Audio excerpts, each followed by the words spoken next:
Good morning. You are listening to Blue Collar Tribe Podcast, and I'm your host, Splash, and I appreciate you listening to the podcast and sharing this with your friends. We've gotten a lot of new followers the last 3 weeks, so thank you for that. I have an amazing guest, but before I get to the guest, let's kind of get through the business of what keeps this podcast running. First and foremost, if you're a sprayer or you're in the market of buying a paint sprayer, make sure you reach out to your local retailer and ask about the Graco battery operated by DeWalt FlexVolt battery system. It's the system that I use on my paint sites, and it's the system that my employees have used for the last 2 years. We demoed this. So if you're in the market for a sprayer and you want to kind of up your game, get the FlexVolt DeWalt battery operated sprayer in the collaboration with Graco. All right, everyone. My guest today is Ovi. How are you doing today, Ovi? Awesome. Thanks for having me. Hey, it's a pleasure. I know we have a time difference. You're over in Israel and I'm over here in America. This is a fun conversation that I'm about to have with you. So listen, everyone, if you're in the trades, because obviously you listen to Blue Collar Tribe Podcast, one of the things that we deal with is putting holes in walls, or we're adding shelves to walls. But one of the biggest things that I see come into problems is, well, you put a hole in the wall and you miss the stud. Or you put a hole in the wall and you hit a water pipe, or you hit an electrical box. Pray to God you didn't do that. But that could lead to further damage and more money out of your pocket. So, Ovi, who are you? Who do you work for? And why are we going to talk about what's behind a wall today? Hey, thanks for having me, first of all. This is awesome. Love what you're doing. We're Walabot, and we make a DIY tool that gives you the ability to look and see what's behind your walls. So imagine like a stud finder on steroids, okay? So you've got your classic stud finder where you're just moving it up against the wall and it either beeps or it doesn't beep. We actually give you an image of what's happening behind your wall. And I'll describe how it works, but imagine that every time you go into one of those jobs, you have the ability before you drill, before you start hammering, to actually see what's behind your wall. So you see where's the stud, where are the pipes, where are the wires, and you can save yourself from exactly what you just described, Robbie, which is you don't want to be in a situation where you hit a pipe and you end up, just in bad news. And I could tell you stories like when you work for a company like this, I could tell you stories of things people have done that are bonkers. Okay, we'll save a bonker story for a little bit later because I do want to get into that. And you are right. It's important to know what's behind a wall. Now, one thing is I've been in the trades for about 10 years now. I've punctured many of holes. Those things that I've told you with the exclusion of hitting electrical wire, I've done. I've hit a water pipe. I've hit a gas pipe. Thankfully, nothing where it caused a severe amount of damage, but it happens. You're lucky, man. You're lucky. Yeah. So real quick, Walabot. You guys are new. I'll be honest with you. I found you guys on TikTok because that's what I do. I spend a lot of my days on TikTok looking for brand new companies. And I found you guys, and I was very intrigued by it because I know that you guys are labeled as a DIY. But as a professional, I feel if you have the right tools in your toolbox, you are creating a better space for a more functional job site. You're creating a time management, because at the end of the day, when you're blue collar, time management is important because it allows you to, one, get a job done more efficient, and two, it saves you money. And we're all about making money. I don't care however you strap it down. You're getting your ass up every morning because you want to work. So let's give the audience, if we can, a little bit about how Walabot was created, because I was told by one of the gentlemen I spoke with within your business. And I wanted to share that on the podcast because I found it very intriguing with the technology that you guys were first using with your parent company, which is They are. So give us a little bit, if you can, a background on them. Yeah. So amazing origin story for Walabot. Okay. So we're a company that makes semiconductors, like the least blue collar, the least cool thing you could ever imagine. Okay. We make chips. And what we do with those chips is they do 3D imaging with a radar. Okay. So what that means practically is if you want to see something with a lens or with a device, you need to have a camera, you need to have a picture, and that requires light and line of sight. Okay. And what the geniuses behind VR did, and I'm not one of them, but like literally geniuses, is they took that same concept of a radar, which everyone's familiar with from tracking how fast the car is going, like a cop using a radar from, a jugs gun from a baseball stadium, seeing how fast the baseball goes. It's the same concept, but instead of just giving you how fast something's moving and where it is, we collect enough data in a very small space to be able to create a super cool image of that object. So now imagine, why does it work for going inside of walls? So we start to look, well, what's the reason to create this chip? So we actually started, if you can imagine, we started our company to build medical devices that can look inside of the body and be able to create 3D images of cancerous growths inside of a breast. Okay. So it's as high technology as you could get. And the idea was a radar has waves, and those waves are able to penetrate through objects, and they're able to see enough to be able to tell you something's there. And what's the magic of our technology? It's not just that there's something there, but we can actually create a 3D image of that thing that's there. And so we started with this one application for medical devices, and we were like, what else can we do where you need to look inside of something and create an image? And we had this group of people here in Israel who were like, what can we use this world beater technology for? And somebody was like, hey, I do a bunch of DIY projects. I hang up, whether it's hanging as simple as hanging up a picture in my home, or real pro projects, like real professional projects that you would need, a contractor or, at the very least a handyman to handle. Right. And they were like, this would be really great if I could look inside of the wall and just figure out where the stud is, where the pipes are, where the wires are, and not just one of those little beepers, right? Something that actually gives you an image.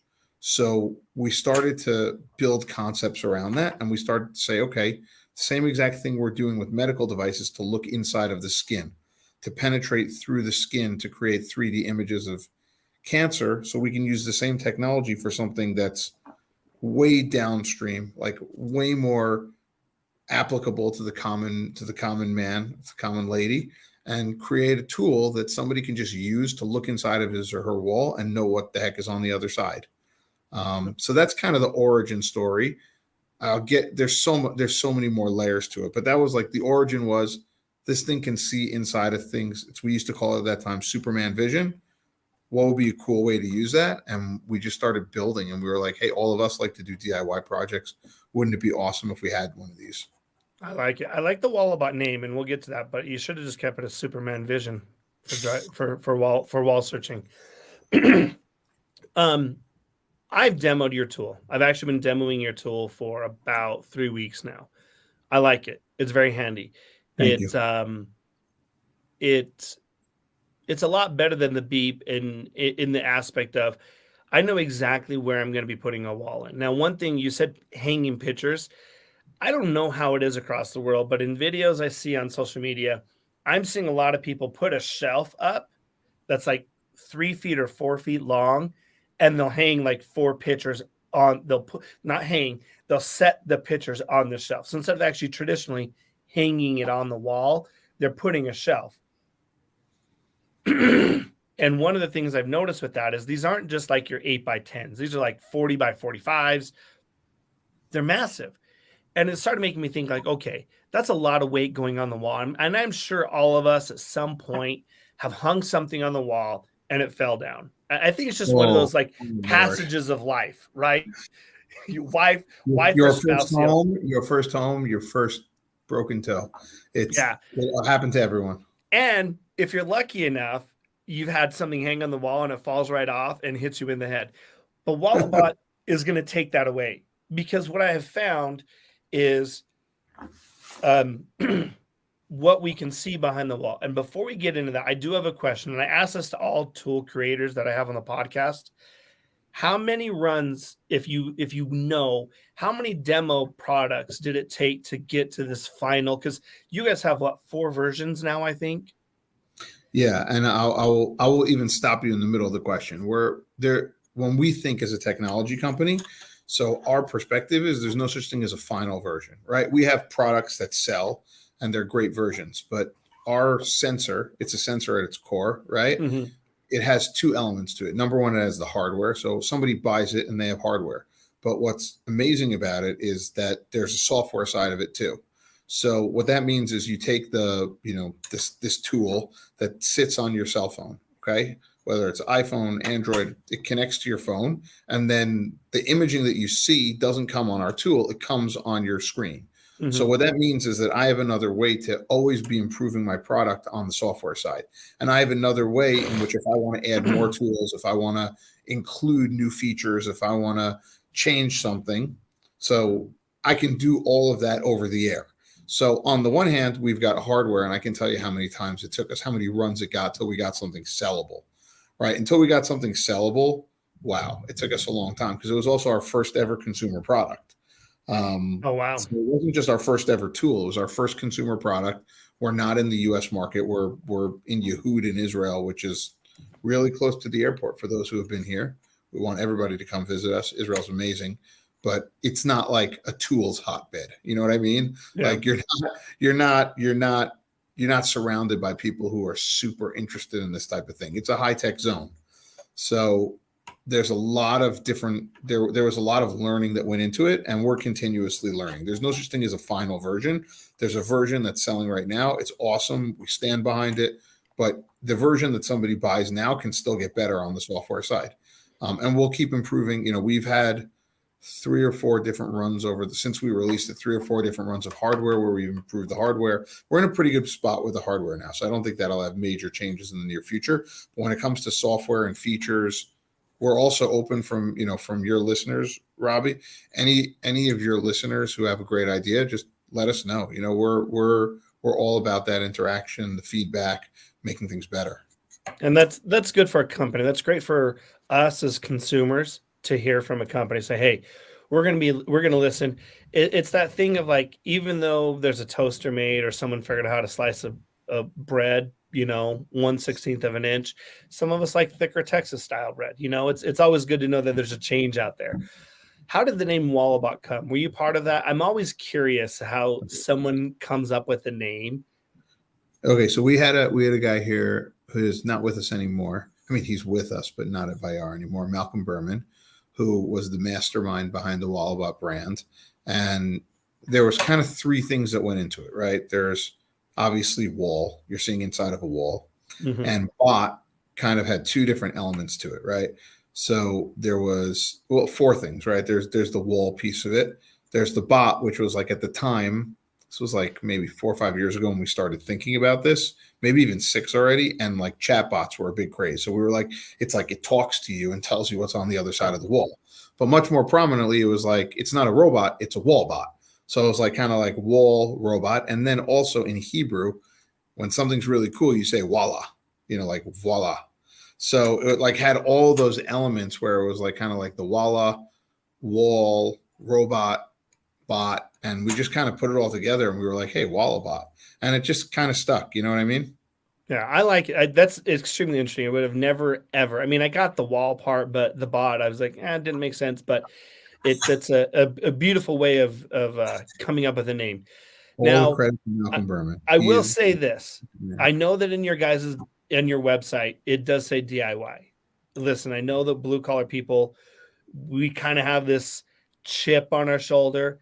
Guys, I'm telling you right now, as a blue collar tradesman, person, human, whatever you want to relate to me as, I know the DIY is in there. This tool is for the professionals. Don't be confused by that DIY. It's very important because, again, a DIYer in this instance, from my perspective, and I'll just give you what my perspective is when I hear this, when I got your tool and saw your videos. Husbands, spouses across the world, wives across the world are always hanging pictures. The last thing they want to do is add more damage to the wall. And that's great if they do, because if they don't want to fix, they call a painter or contractor to get it fixed. But ultimately, this tool is to help you find what's behind the wall. Now, let's go into the trades world. It is valuable, like it's invaluable to know what's behind a wall. because you can be hanging stuff for people. You're adding on new additions. Didn't tell Rami this, is the content that I had there. I was actually reading my floor. I had some carpet that I had to lift up, and I was reading the studs because I wanted to know, like, okay, if, like, hypothetically, I want to put a ceiling light. What actually happened is I have an attic space. I'm putting a ceiling. I'm moving one of my lights in my garage shop, and I read the wall, and I marked it, crawled up into my attic space, and was like, God damn, this is exactly the spot that I was looking for. But again, I don't know if a traditional stud finder is going to tell me that with all the oh my gosh, I can't even think of what right now, but all the junk that's in our attic, not like boxes, but there's a bunch of other stuff that's up. There's a lot more thicker wood and whatnot. So I was very impressed with it, reading not just a wall. I could read ceilings, I could read my floor. So if I needed to add something or just check to see if there's a pipe there, and that's where it became valuable to me, is like, if you're doing a 1950 home and you don't know where the water lines are or the electrical wire underneath the house is, and I just gave away my next topic with you, it read all that, because there's like and I could be wrong, but there's like a thermal reading or a radar. I'm not exactly it's not a thermal reading. I can tell you how it works. Maybe it's a good time to talk about how the system actually works. Okay. I love it. So let's get into it. There's no heat. There's no light. Okay. So I don't know if any of the tradesmen or women on podcast right now are radars people, but I love talking about radars. So when I moved to Israel, I joined Vayar when there was maybe 20, 25 people here. I knew nothing about radars, and I wouldn't call it love at first sight, but my primary objective has been to understand how our technology works, right? And the path that's led me down is one in which I love talking about radars. So it usually is a conversation killer, but I'm going to try to make it as cool as possible. It's not a killer here because we want to know. I mean, it's a valuable part of our business. So here's how it works. What's in a wall. So here's how it works. Okay. Every time, if you think about a radar, you're thinking about like air traffic control, sending out a super, super, super heavy, powerful wave really far away to figure out where an airplane is in the sky, right? So think like Vietnam, the lime green screen with the circle going around, and you can pick out where the airplane is moving. So how does that actually work? There is this super powerful antenna, and it sends a really strong wave really far away, and it finds something in the air that is really reflective. And what I mean by reflective is there's something called a dielectric constant. Okay. Every object on Earth has what's called a dielectric constant. We're not going to get into what that means, but basically it means how strong the bounce back of the wave that hits it is going to be. Okay. So when you send that super powerful wave out into the sky, it hits something that has a really, really powerful bounce back effect, a really powerful reflection. And that's this big metal box that's flying across the sky. Okay. So there are two things that have really, really, really powerful and high dielectric constants, and those are metals and liquids. Okay. So for example, a person is primarily made out of liquid. So if I use my sensor, and you can do this with the Walabot in excerpt mode, and I put my hand up against it, you'll be able to get a rough outline of the fingers on my hand. Okay. Why? Because what's happening is lots of little tiny waves are bouncing off my hand and bouncing back. So inside of the Walabot, there's the chip that gives a command to the antennas to both transmit waves and receive waves that bounce off of objects. So what happens is when you look inside of a wall, so there's a wall, and the device has inside of it this micro radar. It transmits waves inside of the wall, and they hit something with a strong dielectric constant, either a metal pipe, a wire that has some metal going through it, could be water, could be like a piece of PVC that has some type of liquid inside of it, could even be a wooden stud, could be nails, but that will give a strong reflection that then will be received by those receiving antennas. And that's where the algorithms come in, that then whatever information comes back to that sensor inside of the device, we're interpreting that information. And based on machine learning, we're saying those waves that bounce back, those are wooden studs, those are metal studs, those are pipes. Okay. So let me give one more example to make it a little more easy for you. Okay. Like easy for anyone. Okay. So we talked about the airplane that's high up in the sky. Okay. Same idea. Let's say you're trying to see how fast the baseball is moving. So you've got a jugs gun and you send one wave the wave bounces off that baseball, and another wave, like it bounces off and then comes back. Okay. So the jugs gun has both a transmitting antenna and a receiving antenna. Okay. And how do I know how fast it's going? So that's based on the time displacement of that wave. It takes a certain amount of time for the wave to hit the target and then come back. And now, based on that time displacement, I'm able to tell you relative to the sensor where that target is and how fast it's moving. Okay. And it's the same exact thing when we look inside of a wall. We send waves inside of the wall, they reflect right back out to the sensor, and then we interpret them and say, oh, that's a wooden stud, that's a metal stud, that's a hand, that's a cricket, that's a termite, that's a rat, that's a dead body. I could tell you questions we've had asked. One guy called us up once. He's like, can you guys see ghosts? And we were like, whoa, above my pay grade. But yeah, if there's ghosts in your wall, for sure, we're going to see them. And then somebody was like, well, we just respond to them. Well, do they have a soul or not? That type of thing. But it's real questions we've gotten, because every object on Earth has a dielectric constant and has some type of reflection. The wall has a very thin layer, has a low dielectric constant, so we can penetrate through it in both the in and the out direction and still be able to get the information of what's happening inside of it. I like it. I do want to dive deeper into the wall, like what's in the wall, because I did some demos and what we've talked about. But first, let's hear from our sponsor. And before I get to our sponsor, I just want to say thank you to Jacob for watching us on the YouTube. I appreciate it. We'll be back from our sponsor in 30 seconds. Attention Tribers. Plant Powered Marketing is your cutting-edge marketing agency specializing in SEO, Google My Business, website development, and many other strategies that get you ranked #1 on Google. We're your go-to marketing agency for businesses who want to see real, tangible results from their online presence. Our team of experts has years of experience in getting businesses to the top of Google and generating leads through effective online marketing campaigns. Remember to let us build your next website. Contact us if you want to outrank the competition. Plant Powered Marketing, 971-570-0511 or plantpoweredmarketing@gmail.com. All right. Thank you. Reach out to my friend Spencer, and he will help you build your business on Google, because it's one thing as a tradesman you need to know. If you're not hitting the market strong, your competition is going to beat you. All right. Ovi, you said something interesting, a lot of things interesting, but in relation to what blue collar people are going to look at, because I'm with you. I could sit and learn about radars and talk about the technology side of it. It's important. But what I want to get down to is the nails of it. Why, in a basic term, why can your stud finder technology read wood? Okay, so again, it just gets back to exactly what we described, which is every single object has this magic number, this dielectric constant, and when a wave hits it and another wave bounces back, so based on that waves or that series of waves or that collection of waves that bounce back, we are able to interpret what it is behind the wall.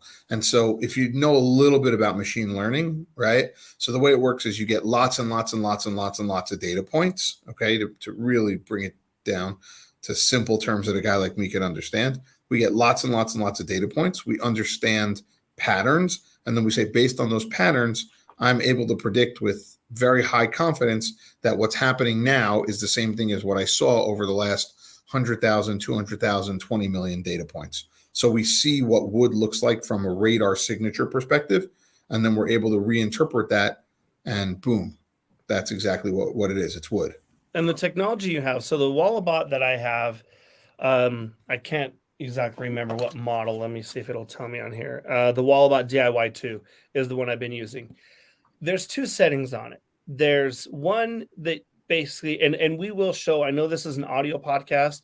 I will have some videos. Ovi and I are going to do some demonstrations. I've already done some demonstrations. I've not yet loaded on the website, on my TikTok and Instagram. So those are coming, but you have two, and I'm going to say the words wrong, but if you help me on this, you have two settings. One is like a blank canvas wall that's white. When I scan over the wall, I see a wood. You can tell it's a 2x4. You know that it's 2x4. But then as you're moving, you'll see like a blue curve, which was an electrical lines that I saw, or PVC. But then you have the secondary vision that you can look at. What is the difference, if you can, on those two? Because I don't remember the verbiage you guys used, but it was like it was more high def, I guess would be my relation to it. Is more high def picture of, as you said, reading the sensors. I want to say it's heat or moisture, but the technology is there. But what is that you guys created with that? Sure. So there's two modes of the sensor, okay, of the tool. One of them is what's called images mode, which is what you're describing, where it just shows you what you want to see, which is wood, wire and pipe, metal. And it also tells you the center of the stud too. So it's not just telling you here's the wooden stud, but it actually can pinpoint within a few centimeters of accuracy, this is the stud center, which is also super helpful, especially for professionals, because when you're doing a job as a pro, you got to really get it right. It's not just about making sure the picture stays up on the wall, right? Yeah. So the second mode is what we call expert mode, okay? And what that does is it actually gives you an image of what's behind the wall without doing that layer of interpretation. So for example, when you're in images mode, it tells you wood, pipe and wire, stud, okay? Or metal. But when you're in expert mode, all it's doing is showing you that reflection, okay? So it kind of looks like reddish bluish, but it's showing you what there is behind the wall. So I'll tell you, a lot of our pros actually only use expert mode because you don't really care if it's the wood or if it's a pipe or a wire. But if you got something complex that's happening behind the wall, you're less interested in what it is. You're more interested in understanding what's happening behind that wall. This is an area to avoid. This is an area I should go with. So yeah, it's just the radar image. It's just a 2D radar image that's created in real time that's showing up on the screen. And I'll show I've already recorded some videos, and it was very interesting to see. I went out with a friend of mine who's a home inspector, and I don't know. I've saved this question specifically to ask you live because I don't know. I couldn't find any research on it. But do any of these Walabots read mold? Because as the home inspector, he's like, hey, if it does, that'd be cool. Question. I'm like, I have no idea. Okay. So let's go one step back. Okay. When do most people use the expert mode that I described? So let's say you've got something that's behind your wall that's not a pipe, a wire, or a stud. Let's say you got a rat living behind your wall. Okay. God forbid. But you got a rat that's living behind your wall. So the rat has this strong radar reflection. So when I take the Walabot and I move it over where that rat is, you're going to see that there's something big, fat living behind that wall. Yeah. Now, it's not just a matter of I don't want to drill there, but it's a matter of, okay, I see there's something there. I know that that's something that either I have to get rid of or I have to avoid. But what you'll see in the images mode is it'll say object detected, right? And then you switch to that expert mode, and then you start to get a little bit of a picture of that. So what's mold? Okay, number one, I want to just be clear. We do not advertise that we can do mold detection. We do not advertise that we can do either termites or crickets. But let me tell you how you could actually use our tool to do those things if you're comfortable working in the expert mode, okay? So mold is something that's going to have a much higher level of moisture than a regular drywall, okay? Drywall is called a drywall. It's dry. But once you get mold on a wall, so what happens is that's something that's eating at the wall and it's eating at it with moisture, okay? So if you're using expert mode, no doubt you will see a subtle difference between a drywall with nothing behind it versus a drywall that's got mold building up behind it, okay? Now, again, I'm not saying that's a feature that we publicize. I'm not saying that's something that, when I sell this in a retail context, it doesn't say can detect mold. But if you're a tradesman, if you're somebody who understands how to use the tool, you can use it as a first step to say, for sure, there's something funky going on here. And whether it's an animal living behind the wall, whether it's, we've heard so many crazy stories, but people put all types of, what behind their wall. Okay. There is stuff people put behind walls that even some of the most experienced craftsmen would not believe, that we've seen, we've heard about, we've got videos of. So, so some of that is where the expert mode comes in, and the mold question fits exactly into that. We don't advertise we can detect mold, but can you use the device? And if you know there's mold, will you see a difference? Yeah. So can it use as something predictive? I bet the answer is yes. So I will go with, if you're knowledgeable enough to know that there's something behind the wall. Like, home inspectors across the world, they're pretty good at what they do. There's a reason why they do what they do. and knowing that there's moisture there, you should be able to tell. And he's actually I'm gonna go to another house with him and do some detection with it, because he's like, I know there's a house that he cut out mold already, but there's another section. He's like, hey, let's bring it over to see, because he's like, hey, this is gonna help me just in basic of what he was doing. But like, you know, he said if he does it right, he feels he could find it, which leads me to something with your product that I want to talk about. Because in the trades, we talked earlier, time is money, money is time. If you're not doing things fast, you're not doing things efficient, and then you can lose time, which is money. But one thing about your tool that was interesting, and it was a little hiccup for me at first, but I understood why, and I want to why I'm having this conversation. If you buy this product, you need to understand one thing: every wall is different. When you get your Walabot, you have to, and technically tell me what the word is, but you have to regulate it. So you turn it on and you have to do a demo on the wall first. You're doing circles, wax on, wax off. Yeah. If you can picture that, you're doing that. Calibration. So yes, you have to calibrate it. Well, what I did is I was in one room, which is my studio, because I did the open box here. And then I went to another room across the room and it wasn't reading. And I was like, what the hell? So I calibrated again. Took 30 seconds. That wall that I actually calibrated, I actually had like a 2 by 4 foot piece cut out of the drywall. Unfortunately, I had a flood. So I knew where my wall was and I wanted to read it on both settings. And it showed me after I calibrated it. So one thing that,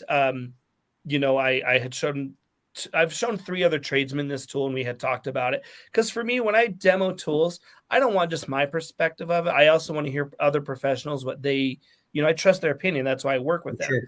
They just don't show their faces anywhere because they're like, they're too handsome. Like, dude, I'll break the camera. Luckily, I don't have that problem. Yeah, you and I were like, hey, we're just here. Someone may buy us a drink, but who knows? Who knows? You take what you can get at this stage of life. Yeah, when you're 40, you don't know. But the conversation that we were having was, why do we have to recalibrate it? And I said to them, I said, listen, it's the age-old saying, and any true craftsman will know this: measure twice, cut once. With the Walabot, if you're going to change walls, recalibrate it and know exactly what's behind the wall. Because I can tell you from my own demos, if you don't recalibrate it, you could potentially not get where everything's at, because one wall, as we've said, is different than another wall. You may have had a guy that puts every wall 16 on center, but then the next guy that did the other room could be 18 on center in the term of where your studs are. So I do like that about the tool. Have you guys you've demoed, and why I'm asking, bring this up is, you told me earlier that you went out across the world and were getting different samples of walls. Give us a little bit more, because I love that you guys as a company said, hey, we're just not going to take drywall. There's plaster walls. You probably know more about walls than I do. I'm going to start with, I think we hit a point where we know more about walls, especially U.S. walls. I don't want to say walls globally, because they got some crazy stuff going on in places like India, in China, in the Far East. So much of it is just cement, right? But in places like India, there are walls that have mud in. There's crazy stuff going on all around the world. But in America, I'm just going to give you 2 words, okay? Horsehair, okay? So we start going through these walls. Right, you're looking at me like I'm crazy. Horsehair. Okay, this is a true story, okay? True story. So we start off with a version for drywall. How do we know what drywall looks and feels like in America? So there's different types of drywall. There's double drywall. There's old drywall. There's new drywall. You got to knock on it. You hear a different knock. Drywall in Europe is different than drywall in America. Okay. It's thicker in Europe. Okay. Why? Because it's colder there. Who the hell knows why? But drywall is different no matter where you go. So we start to cut out pieces of drywall and start mailing them back to our technical team in Israel. So I was going to construction sites where, on the other end of the spectrum, I went to a bunch of houses that had been in fires, right? So a house has bad fire damage. A lot of times you're going to do a full refurb, really basically not knock down the house, but you're basically going to take huge parts of the house. So there's lots of wall there. So I would go to these like fire sites and I would show up with a giant knife, one of these, it wasn't even a saw. It was like one of these industrial knives. And I would literally cut out boxes of wall And then I would find a way to mail these boxes, like a box of wall across the world. Okay. So we start getting the same question every time. Do you guys do lath and plaster? Now we're a bunch of cracks in Israel. I'm like one of the, Rami and I are two of the only guys here who were speaking English at the time. Rami wasn't even here yet. Okay.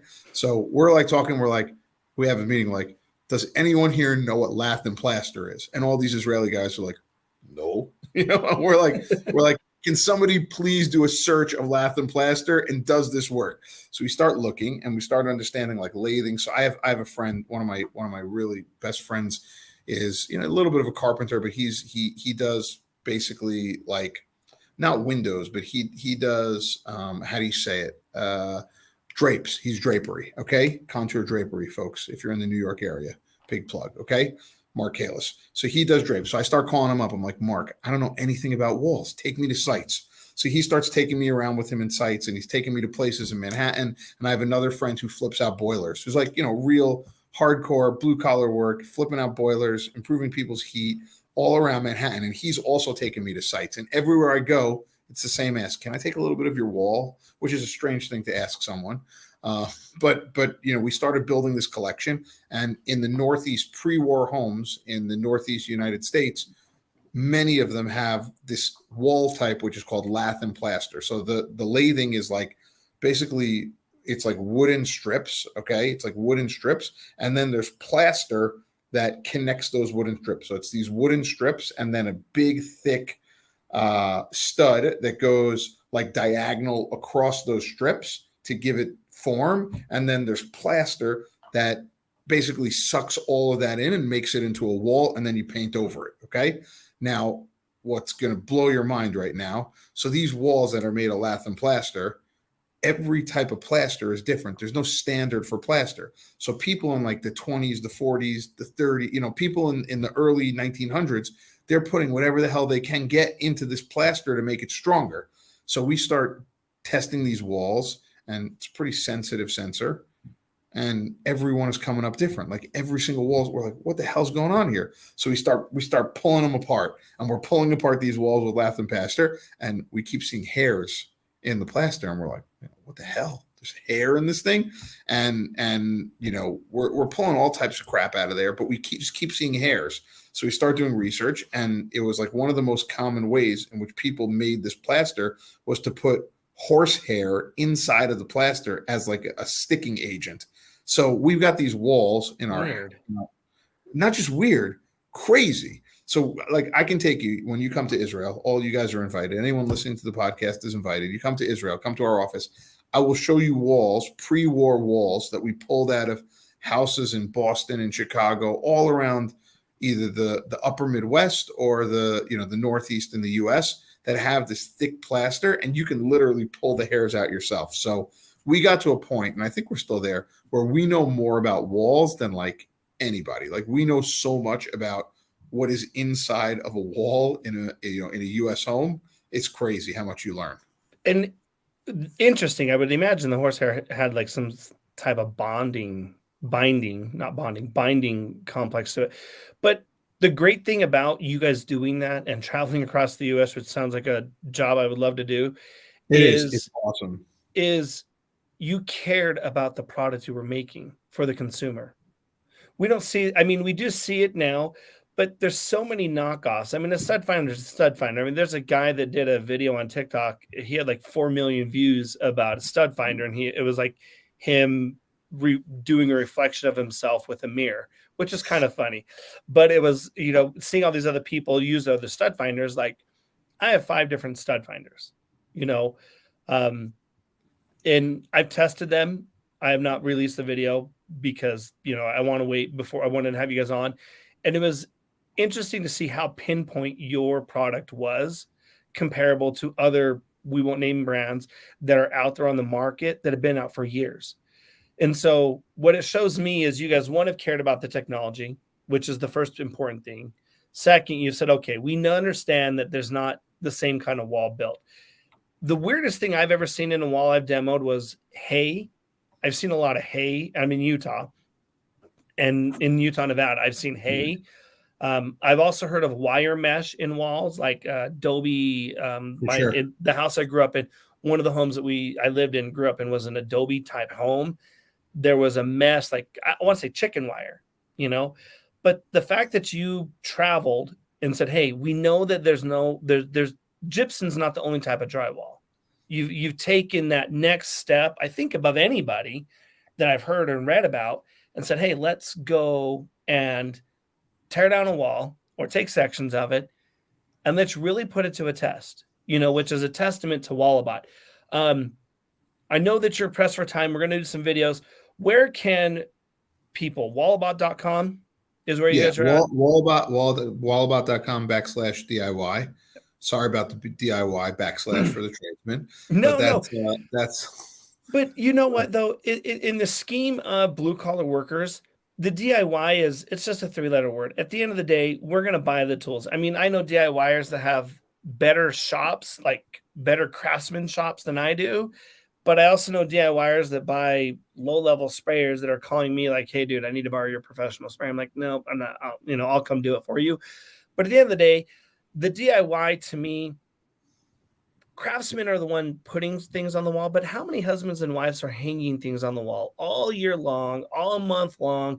Johnny, you take your family on a cruise, you get a picture of Johnny laying on the piano, and you're like, it's the best picture ever.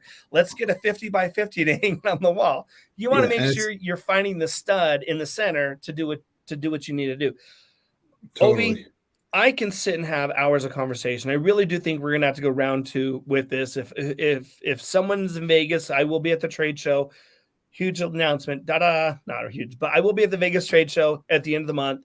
I have heard rumors that you guys may be there. If so, we'll have to do a part 2 of this, and have a drywall there that we can use, because it's fascinating to me. But listen, tradesmen and women, if you are one of those people that are reading drywall and that's just your business, it could even be you carpenters that are hanging up design walls. There's a lot of guys I follow on Instagram and TikTok that are doing design walls. It's important for you to find a good base structure to know where to center your wall. This is your tool. So visit Walabot. I have a discount code. I'll put it in the comments once we post this section. You're going to discount using my discount.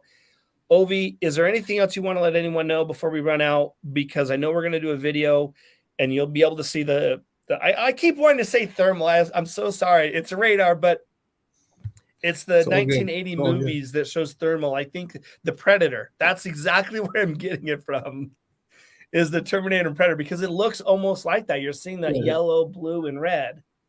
For sure. The imaging looks a lot the same. And I would just say thank you. We appreciate the opportunity to be on your show, and any feedback that, we take the feedback seriously. So if you guys say to us, make this better, add this feature, it doesn't mean we do 100% of what our users ask us to do. We're still running a business, but if there's something that will make the experience better for you as a tradesman, as a pro, send us that feedback. Rami reads it for real. It's real people behind it. It's not just nameless, faceless tools. Yeah. So we'd love to engage, and we appreciate the engagement from your side too. Yeah, Rami's a good guy. I did tell Rami one thing, because before we go, I want to talk about this, because you just clicked something that reminded me. One thing I found interesting with your product is I am the nerd that reads the pamphlets. I just want everyone to know this. If I get sent a tool, I will read the pamphlet. I do. I find it valuable. Your pamphlet said to use the cord that came with the product. So I asked Rami, I said, hey, why do I have to use your cord? And like to charge it, because it's a chargeable unit. And he told me, and I said, listen, that's great. I have 6 cords that are the same length, but you need to give me a color, because the technology behind that, if you can touch on that, from my understanding is that because we're dealing with a radar and a chip, it's sensitive to certain things. So you could, if you're using like let's say a cell phone charger, you could overcharge it. And the way I vision it, and this sounds silly to say, but it's the truth of the way my mind works, is like I could overstimulate the radar and the chip inside the unit. You're right. So first of all, I wouldn't, those are pretty extreme scenarios. I don't think we've had too many people call us up and say, I baked my Walabot using my cell phone charger. But I agree with you. It's good feedback to make it a little bit more clear which cord to use. It's more on the safety side, though. I wouldn't be too concerned about charging it with a cell phone charger. My guess is Rami would know better, we can ask him, but I bet you a lot of our users just charge it with their cell phone charger and it works stuff. But no, it pinpointed back to you saying that you listen to feedback, you know, and Rami was very, you know, kudos to him, because when we talked about it, I said, hey, this is one thing that concerned me, because if there's a reason why, again, make your product stand out. And it was just, it's a dumb thing because it's a cord color. Rami is a real one, man. Rami is a real one. He takes his stuff serious. And Zev, the guy who runs the group, you know, on the product side, they're real. They take this stuff seriously. So yeah. And what stores, if you know off the top of your head before you run, what stores in the U.S. market are you on? I know you're on Amazon. We're on Amazon, but most of our sales are online. We'd love if there's any retailers there who want to put Walabot in their stores. We're happy to talk, but we haven't really focused as much because we sell so much better online. The online sales these days, people just love it. So we've sold successfully. We're happy to talk to any retailer, but the overwhelming majority of our sales have been online. From our website and Amazon. I'm going to chime in on that. Listen, I have said this before, and you and I have never talked about this. If you're selling a product, I know this is nothing against store shelves, like Home Depot, Lowe's. I was there yesterday. There's 4 billion people that shop online every day. Your marketplace today in 2023 is online. You need to make sure you have a great website and that you have the marketing behind you to do it, which you guys do. But if you're building a product, because this podcast, Blue Collar Tribe, is created for you guys that are tool creators and for the people that are going to use the tools. If you're hanging your hat that you want to be on a store shelf, you're missing out on billions of people every day with the ability to see your tool. So if you have questions on the marketing, come talk to me. That's what Splash Co Media is about. That's why I'm here running this podcast. I know I just kind of went totally serious on you, but Ovi, you're 1000% correct, because stores are great. We like to go touch things. I mean, hell, I can go buy a Toyota Tacoma today through a vending machine called Carvana and never sit in it. But in 1990, I had to go drive to 20 different, parking lots just to find the dang truck that I wanted to get. For sure. Toyota, I'm in the market for a truck, Toyota. So you can send me one. I'll demo it out. I'll show you how blue collar people really rough up a truck. All right, Ovi. Hey, it's been a pleasure. Thank you. Much love. Let's get the intro music on here. I know you got to run, so thank you so much. And we will catch you next week, everybody. Thanks, Robbie. Thank you.